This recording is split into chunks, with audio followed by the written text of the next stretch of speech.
Salam les amis, voilà donc je m'en vais vous montrer comment utiliser ChatGPT. Vous pouvez le télécharger dans votre smartphone. Moi, je l'ai téléchargé. Il est là. Donc là, vous avez ChatGPT que j'ai téléchargé via Play Store. Voilà, donc c'est ça. Maintenant, je clique dedans. Bon, je suis directement dans mon ChatGPT, comme si... mais d'abord, comme je l'ai dit dans le groupe, il faut d'abord vous inscrire. Il faut d'abord vous inscrire. Maintenant, moi, je peux passer par Google aussi. Pour certains, vous pouvez donc cliquer sur Google. Vous mettez tout simplement OpenAI, comme ça. OpenAI, ChatGPT, et puis voilà, vous avez quelque chose comme ça, Start Now, si vous avez déjà votre compte. Et vous avez l'espace pour donc faire les prompts. Ici, c'est ici où tout se déroule. Ici, fini, ici s'ouvre. Donc c'est là où on fait les échanges avec les autres. Ici, là, c'est là où on envoie les messages. Voilà, donc je vais essayer d'envoyer un message. Par exemple, je peux dire tout simplement à ChatGPT, merci de me générer. Il faut bien faire les prompts et être précis. Merci de me générer. Ou bien tout simplement,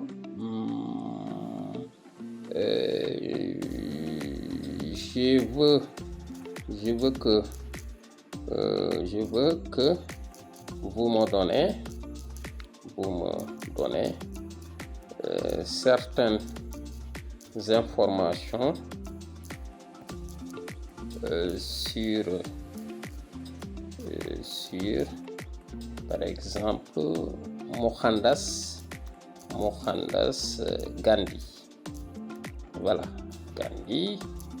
Et je mets 2 points, je précise les informations. Année, je mets année de naissance, année de décès,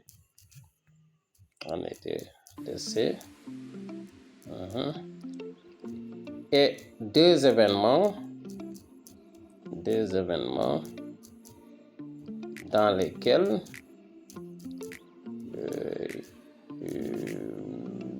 il s'est impliqué. Voilà. Donc j'ai fait mon prompt, on appelle ça prompt. Et je clique ici sur la flèche, ici. Je clique sur la flèche. Et OK, je vais cliquer sur la flèche. Voilà. Vous voyez comment ChatGPT m'a répondu exactement ce que je lui ai demandé. Et c'est ça la différence avec Google. Google vous donne des sites d'accès, mais ChatGPT vous répond directement. Mohandas Karamchand Gandhi, également connu sous le nom Mahatma Gandhi, est né le 2 octobre 1969 et est décédé le 30 janvier 1948. Voici 2 événements marquants dans lesquels il s'est illustré. Vous voyez donc comment plus le prompt, la demande est claire, plus la réponse est exacte. Le problème, c'est de poser une question pas claire à ChatGPT. Là, ChatGPT peut se faire. Bon, en fait, c'est un robot qui nous répond. Et vous voyez, on peut aussi faire autre chose. Par exemple, toujours, je peux faire un autre prompt en disant à ChatGPT de me créer un quiz. Mais le quiz, je veux qu'il me le fait en fonction d'une leçon que j'ai gardée dans mon portable, bien dans mon ordinateur. Donc pour cela, vous allez joindre la leçon dans la plateforme ChatGPT. Ici. Pour cela, vous cliquez ici. Fini. Vous cliquez ici pour joindre le fichier. OK? Donc je vais cliquer pour joindre et on a ça. Soit je pars dans mon OneDrive, si j'ai OneDrive, parce que OneDrive ça stocke donc les dossiers au niveau de la plateforme Microsoft. OneDrive, après à côté de OneDrive, on a aussi Google Drive, mais aussi on a aussi le portable, charger le fichier. Quand vous cliquez sur charger le fichier, automatiquement vous avez ça. Et pour cela, vous cliquez sur sélecteur de fichiers. Vous cliquez sur sélecteur de fichiers. Moi, je clique dedans et ça me mène directement à mon portable. Voilà, maintenant je vais dans mon portable. Chacun sait comment il a organisé ses fichiers, ce dossier dans son portable. Voilà, donc je vais dans mon portable, je vais dans HGTL. HGTL, je mets histoire. Le monde au lendemain de la Seconde Guerre mondiale. Je vais chercher une leçon. Et attention, j'ai cliqué sur une leçon. Ok, c'est bon. Mais je n'ai pas besoin de ça. Non. Je vais reprendre. Donc, je suis toujours dans mes leçons. Maintenant, je vais cliquer sur une leçon. Voilà. J'ai cliqué sur une leçon, les conséquences de la guerre. Automatiquement, vous voyez, la leçon est jointe ici. Vous voyez, la leçon est là, les conséquences de la guerre que j'ai joint dans ChatGPT. Maintenant, je peux demander à ChatGPT de me faire un petit travail. Donc, vous voyez donc comment l'intelligence artificielle peut vraiment nous épargner un certain nombre. On peut gagner du temps avec. Ce qu'on faisait en 4 heures de temps avant, on peut le faire en 2 heures, en 1 heure de temps. Donc maintenant, je vais faire un autre prompt à partir de la leçon. Je peux dire à ChatGPT, merci de me résumer cette leçon. Et vous pouvez préciser même le nombre de mots, si vous voulez. Donc je peux mettre par exemple de me résumer cette leçon en par exemple 300 mots. Voilà, en 300 mots. En 300 mots. Voilà, je laisse. Voilà, vous voyez, c'est que rapidement, ChatGPT est en train de me générer le résumé et m'a résumé la leçon en 300 mots. Donc, vous voyez, je peux aussi poser une autre question. Toujours, il faut être toujours précis, à partir de la même leçon. C'est pas la fin de joindre un autre fichier. ChatGPT retient tout ce qu'il fait, il le retient. À partir de la même leçon, voilà, je dis à ChatGPT me générer, par exemple, voilà, 10 QCM. 10 QCM. Voilà, me générer 10 QCM. Voilà. Et c'est précis. Je l'ai dit tout simplement de me faire 10 QCM. C'est une question à soi multiple. Je clique sur la flèche. Vous voyez. Voilà. Donc, ChatGPT rapidement m'a généré les 10 QCM. C'est pas encore fini. Voilà. Donc, et ChatGPT me dit ces QCM couvrent différents aspects de la conséquence de la guerre et des accords de paix. Ouais. Et ces QCM sont en rapport avec la leçon. Et vous pouvez copier ça. Voilà. Donc là, vous gagnez du temps à rester là à faire des QCM. Donc avec ChatGPT, vous pouvez avoir des QCM. Donc à partir de la leçon même que j'ai joint, donc ChatGPT m'a fait un QCM. Donc vous voyez, c'est très pratique et ça nous permet vraiment, ça nous épargne de longues heures de travail. Je peux aussi faire autre chose. Je peux tout simplement dire à ChatGPT toujours avec la même leçon. Et il faut toujours être précis avec la même leçon. Voilà. Me faire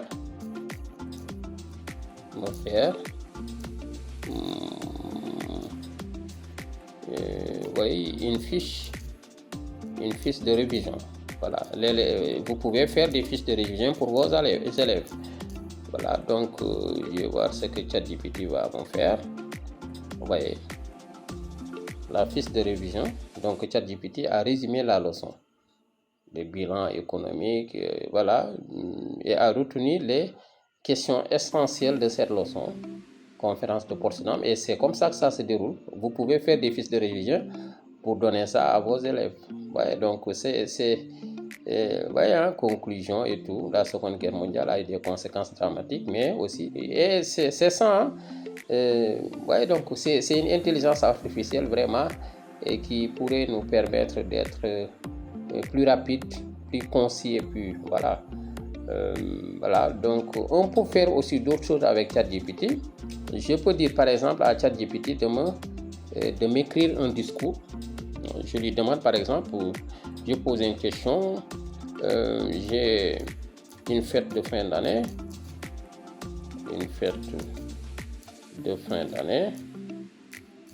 ou bien je dois écrire un discours. Voilà, merci, ou bien merci de me générer, voilà, c'est plus, voilà, de me générer un discours pour la remise du prix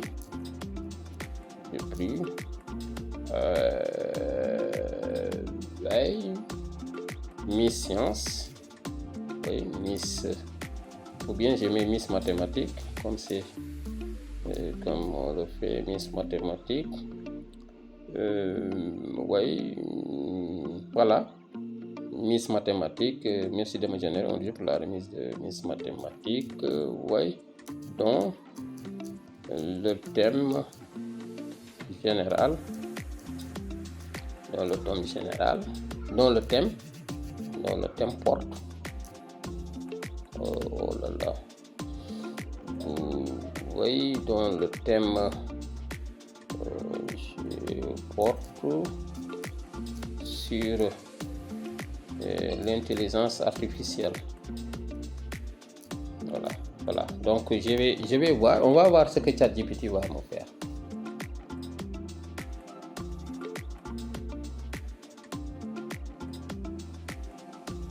Voilà, le discours est fini. Rapidement, non. Voilà.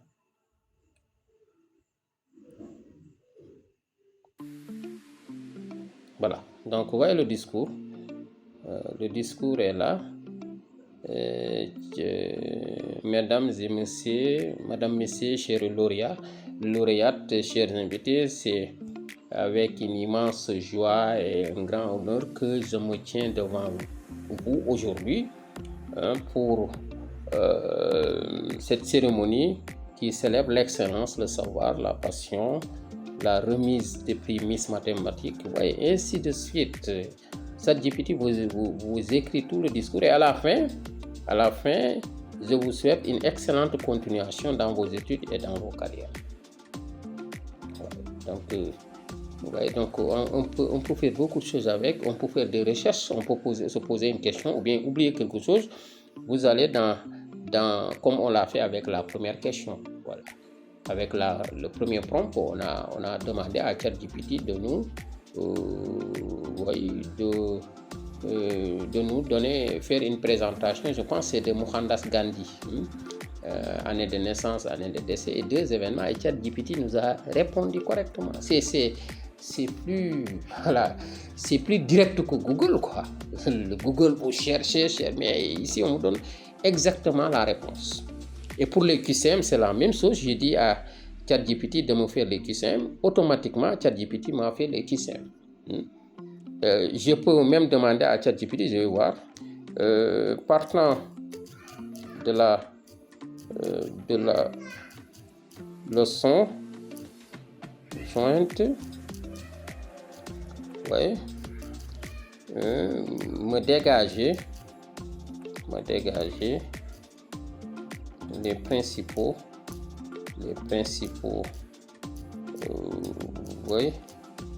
objectifs pédagogiques.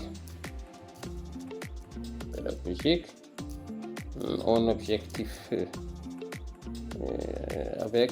je mets avec un objectif général et des objectifs spécifiques. Donc je vais voir ce que ChatGPT va me proposer. Projet. Mhm.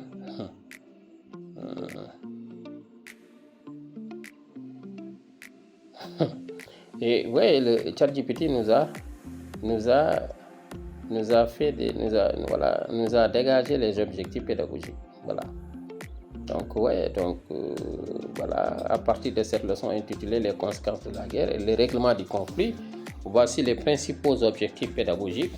Objectif général, comprendre les conséquences de la guerre et sur le plan humain, économique, politique et moral, afin que, voilà, décrire les conséquences humaines, sociales, ouais, OS2, analyser les conséquences économiques de la guerre. OS3, analyser les conséquences politiques et morales. Donc il y a ChatGPT m'a dégagé les objectifs pédagogiques. Voilà. Et je peux même demander à ChatGPT de me faire une évaluation, comme je l'ai fait avec les QCM. Voilà. L'essentiel est que le prompt soit clair et concis. Voilà. Maintenant, moi, j'ai la version 4 qui me permet de demander à ChatGPT aussi de me faire quoi encore? De me faire des images. Voilà. Oui, des images. Merci de me générer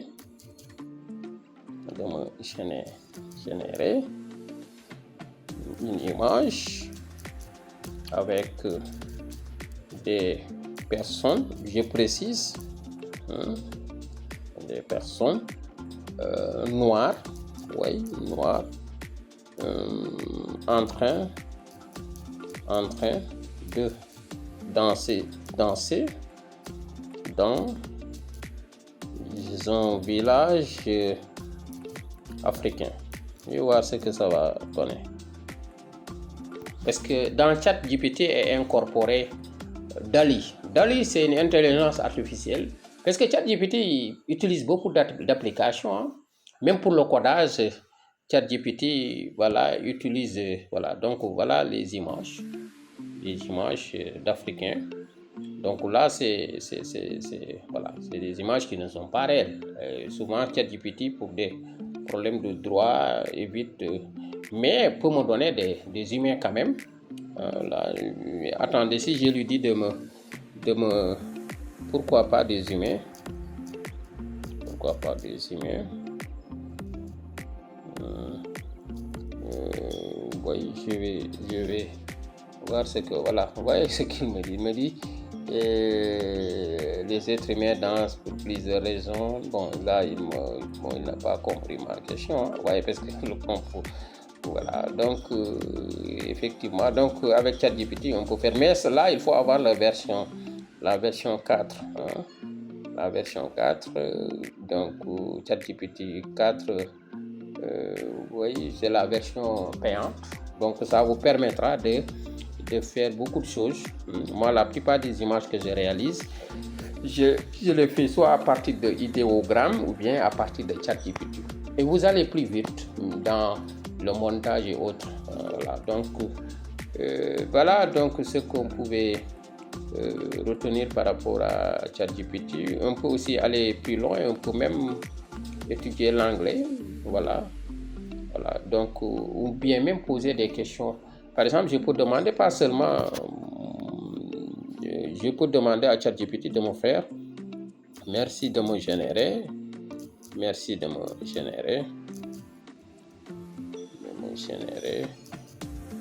oui,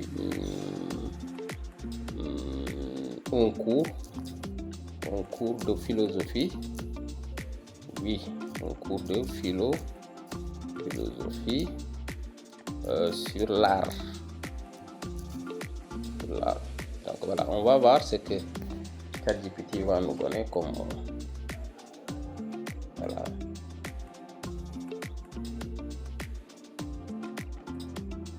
Donc là, c'est je reprends le prompt. Est-ce que j'ai pas perdu ma connexion?